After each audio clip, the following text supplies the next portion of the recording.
Welcome back to Paranormal Perspective. I'm John Lorden, and joining me as always is... Christy Arnhart. This is the show where Tristy,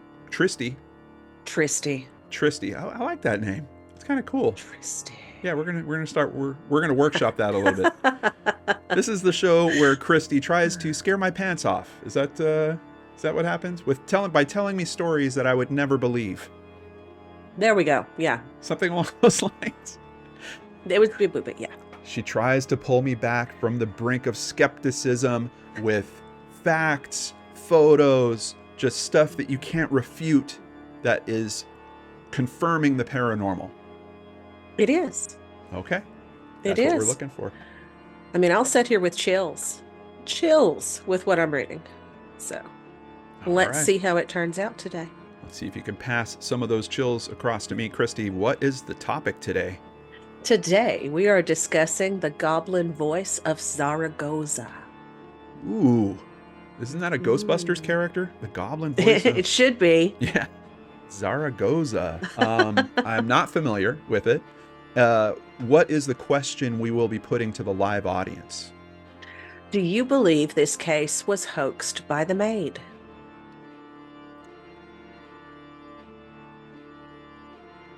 That's taken me a while to type. But go ahead.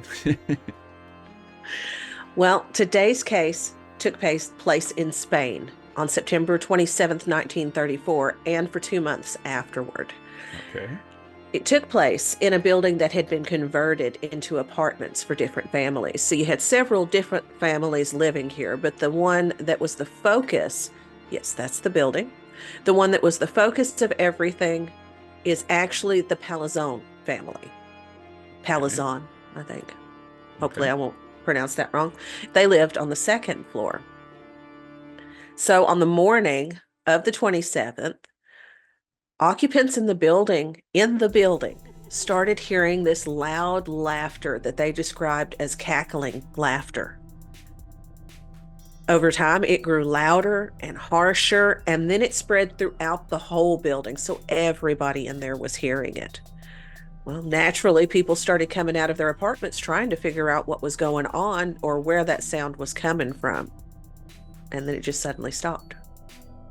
This is kind of a bizarre looking building. Like, I get Well, it is. Yeah, I get that the first floor is probably shops or something, and then it's residential from there up. But I don't know what is this big thing? It almost looks like a catch for, on some bridges now they're building. Actually, I think on the Golden Gate Bridge, they're even putting this system in place to stop people that try to jump from it. It's a weird, I don't know what this is. This big. I don't know what it is either. Yeah. And it's weird because if you look down the street, you can see none of the other buildings have anything like that. It's just some kind of structure. It almost looks like it's a walkway up there. Like they have set their own little balcony to come out on. Kind of, but it looks junky. Like it's, I don't know, not well built. Weird. No, some of this is kind of scary, but they were doing the best they could. Yeah. Okay. All right. So this confused everybody, right? No one could figure it out, so they just brushed it off and went about their day. Well, later that day, the Palazón family hired a maid to help them out in the house, and her name was Pascuala Alcocer, I believe. Pascuala. Okay. So that afternoon, she comes in to start her job, and while she's over near the stove in the kitchen, she hears this voice that's laughing, and it sounds like a man. Well, she tried to ignore it and light the stove, and when she did, the voice yelled, "You're hurting me." Well, that scared her to death. So she immediately went and found the other family members and had them come into the kitchen to see where this voice was coming from. Yeah, is there a man in the stove? Well, and see, I have a picture of the stove too, and there's just no way. No way that somebody could fit in that stove. Oh, this one here? Yes. Okay. Yeah, the stove is below her, and while someone could probably fit into it in the fetal position, she's opening it, trying to light it, and that's the flue of the chimney that goes up. Okay. And that's, gotcha. The voice wasn't just in the stove later. It started sounding like it was coming from the stovepipe too.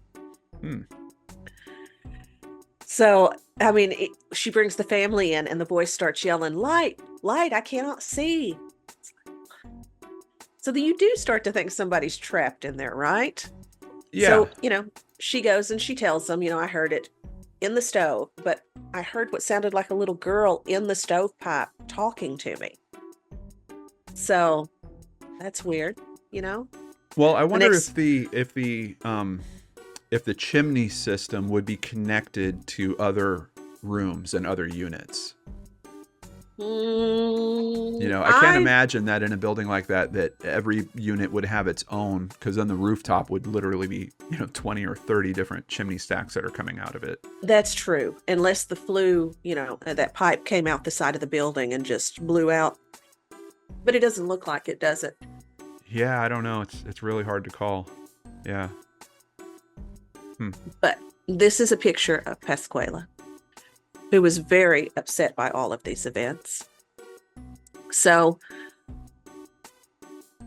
you know how this goes. As soon as people in the town started hearing about what was going on, because there were people all over the apartment building talking about it, they start getting, looky-loos. It Including brings in, Groucho Marx. Groucho Marx shows yes, up. he's hiding back there. He doesn't talk about this case much. It got to where it was so bad that there were thousands of people who would stand outside the apartment building. They had ended up having to call in the National Guard to help keep everybody back. Well, I do appreciate that at least there is some form of law enforcement that's going on here. We do Oh, have yeah. police that are here. What I'm curious about is, are there any occurrences happening when we have all these looky-loos coming in? Like, is anyone verifying or validating those earlier Oh, occurrences? yes. Yes. And we're fixing to get into all of that. Okay. What we have in this picture are some of the city officials. You've got judges, you've got police officers. They told the public, we're going to get to the bottom of this because it can't be real. They're like, there's no goblin. And just to let everyone know, goblin, when it's roughly translated in their language, means elf or goblin. So these goblins were considered to be nature spirits to them. They were kind of like fairies and sprites, they would cause mischief and do things like that. That is where they went with their line of thinking. They not only bring in police officers, they bring in masons, carpenters, plumbers, and a psychiatrist to help them go through the building. The architect of the building was there with them as well. Okay, so they are kind of hitting the angle that I was thinking of. They're looking for some type of building feature that might allow, someone in another room to be hearing or communicating, like back through that channel. Okay. Exactly. Okay. And this was starting to become such a problem for the town, they had to do something about it. The psychiatrist examined Pascuala because the police's theory was that she was causing all of this. She was the first one to hear it. She was new to the house, so I guess naturally she did it. After she was examined, the psychiatrist said that she was the one responsible, and it was due to a phenomenal mixture of hysteria and subconscious ventriloquism. Ooh, I love that term. Yep. Subconscious ventriloquism. I have never heard that before. Well, and you won't again, because when I looked it up, all it pulled up was this case. But yeah, they were convinced that she was just throwing her voice all over the place. And because she knew the right areas in the house to do it, it was able to cast her voice further.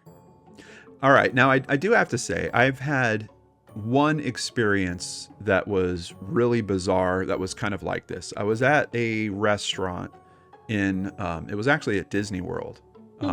It was this kind of nice restaurant called Victoria and Albert's. And Vera and I were sitting at a table, but there was this big dome that the roof was like this big round dome. And all of a sudden I heard what sounded like someone whispering in my ear saying, can you hear me? Because I think I'm hearing you guys talk. And I was like, yeah, because it literally sounded like someone just whispering. And I was like, what the heck? I'm like, yeah, I can hear you. You can hear us talk? Yeah, no, I could hear everything you guys are talking about. And I'm like looking around. I'm like, what the heck is it? There was another table over on the other side, and there was this big centerpiece in the middle, so I had no line of sight with this person. But there was something about the acoustics that the sound from our table was bouncing across that perfect dome in the center of the room. And like, I went over and met them after our dinner. I was like, oh, hey, yeah, because like we'd been talking to them the whole time. It was insane. And it was just, when it started, there was certainly a creepiness factor where I was like, what the heck is this? Like, and oh, is this some Disney magic or something? Like there's some invisible waiter that's talking, whispering into my ear. It was crazy. But that's why I'm leaning so much in terms of like something about the building, something about the design, or maybe you've got some guy that's homeless that's kind of, found some little passageways and he's kind of living in there and messing with the occupants, something along those lines. I don't know. I had wondered the same thing, especially when they were talking about the flue and the chimney and whatnot. Is it somebody who got stuck in the wall? Is it someone who's, creeping in and out? Yeah. Well, to prove that Pasquale was actually doing this, they asked some of the officers to accompany her on her errands that afternoon. That's some of the crowd out in front of the building, by the way. Insane. The whole time they were gone, the voice did its tricks, laughing, crying, saying stuff. Pasquale was never there. Interesting. Okay. Oh, yeah. So they tried asking it questions, and it just kind of smart-mouthed to them. It would answer questions to a terrifying degree. We'll get into that here in just a moment. But they talked to the architects, they talked to the masons, everybody they had brought, and let me see exactly where I have this, because it's a really good quote. Okay, here we go. At one point, the architect asked one of the men in the room if he would measure the space beside the stove and the corner of the wall.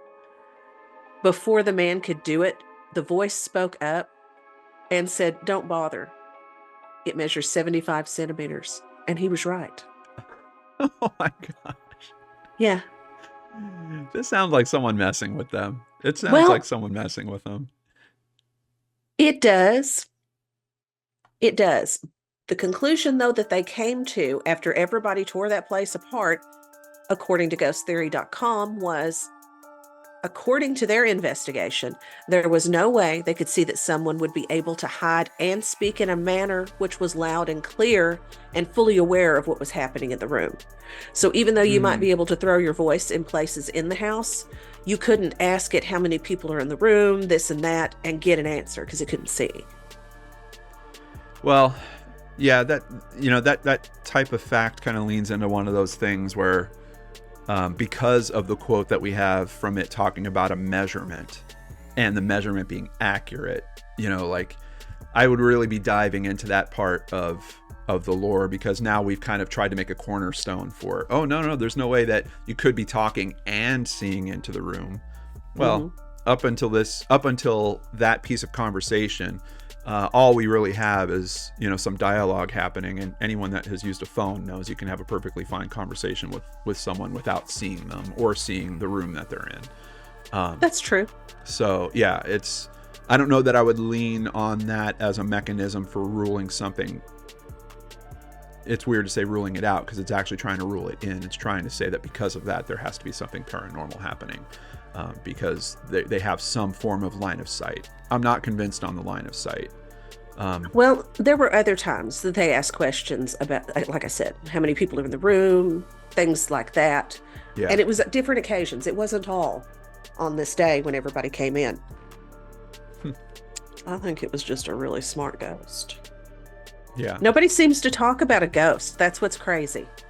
I don't get anything. Yeah. Well, in the newspaper, a polite Spanish ghost. Oh, come on.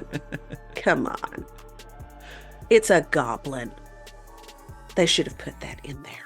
But yeah, maybe. I would think it was a ghost above everything else, because who knows who lived, worked, and died in that place before it was turned into a house. Yeah. Yeah. So what happens with it?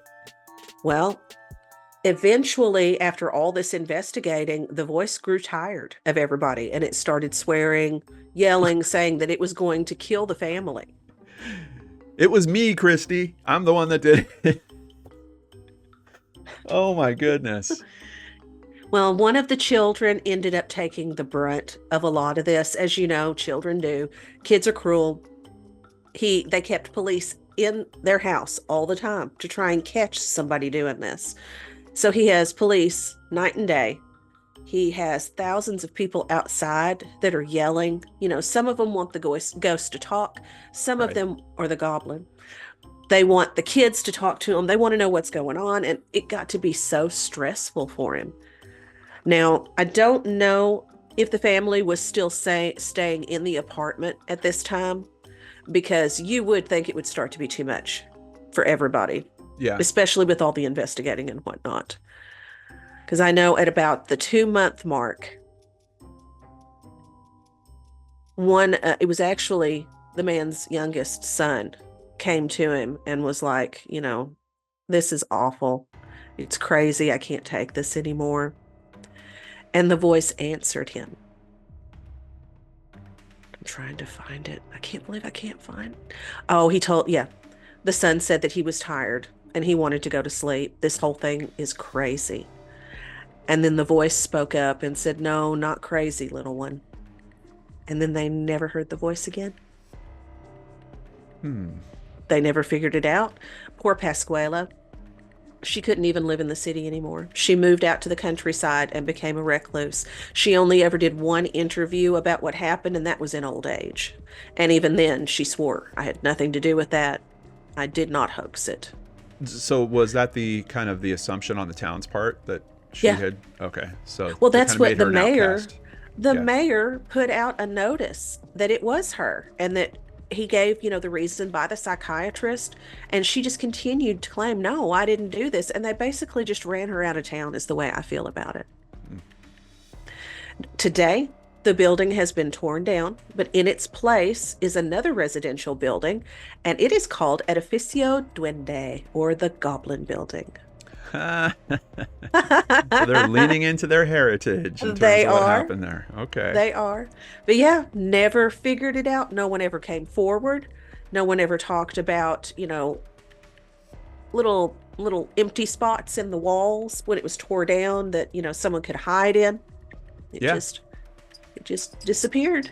Yeah, I mean, there's a whole trend on TikTok right now of people finding like secret locations in their apartments, and I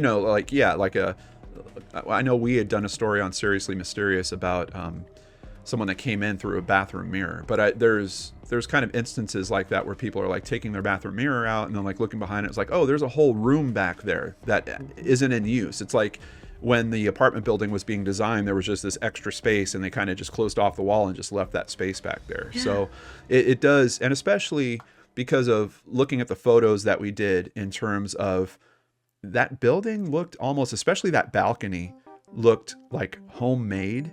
Yeah, Like, it did, didn't it? yeah, it looked like at some point a bunch of the neighbors said, "Hey, it'd be really nice if we built a balcony up here.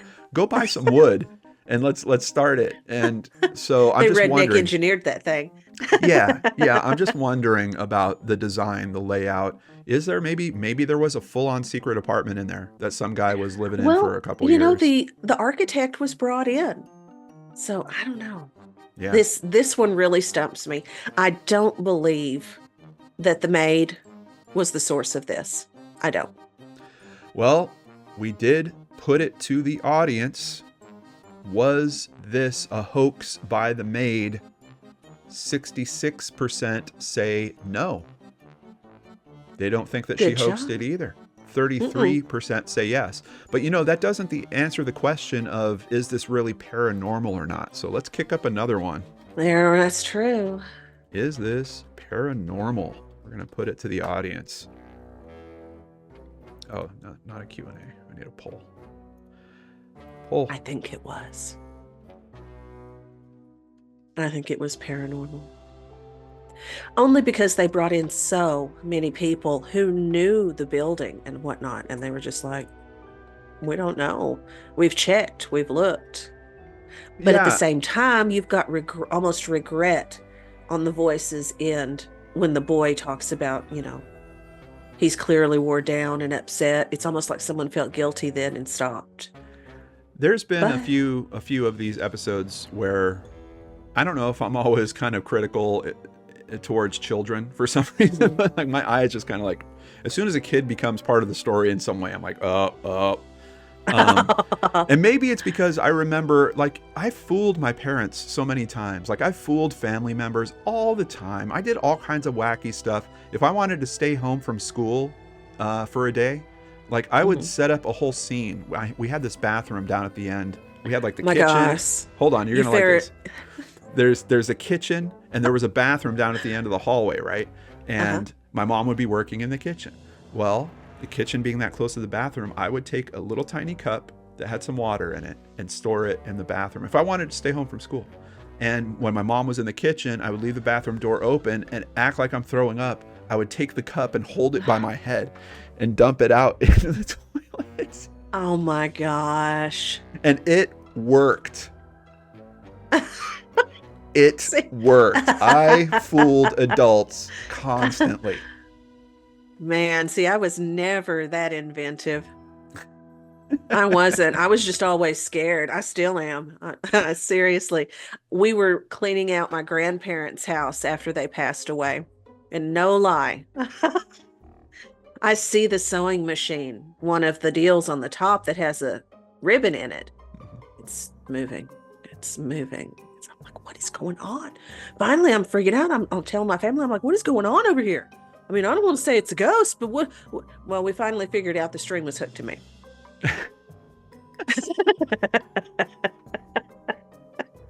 Well, you fooled yourself in that one. I did. Scared the crap out of myself. But yeah, I always get suspect of kids. But I think outside of that, especially kids that say that they're levitating off their beds, I'm very suspicious of them. But outside, was levitated. Outside of that, I think there's something to this building, and I think there was someone else that was living in there. They caught on to it. They got a bunch of attention around it, and then they skipped out a couple months later is what it sounds like. We did put it to the live audience. Was this paranormal? 61% said no. I don't think this is the winner, Christy. I think. Oh no, it's that sheet. Yeah, oh my gosh. It's the bed sheet ghost, and you know what that means? Fake. I declared that it was a goblin. And I will always believe that. I'll have to make a different video for when it's goblins then. Oh goodness. Well, Christy, thank you for all your hard work in trying. I don't know that this one convinced me.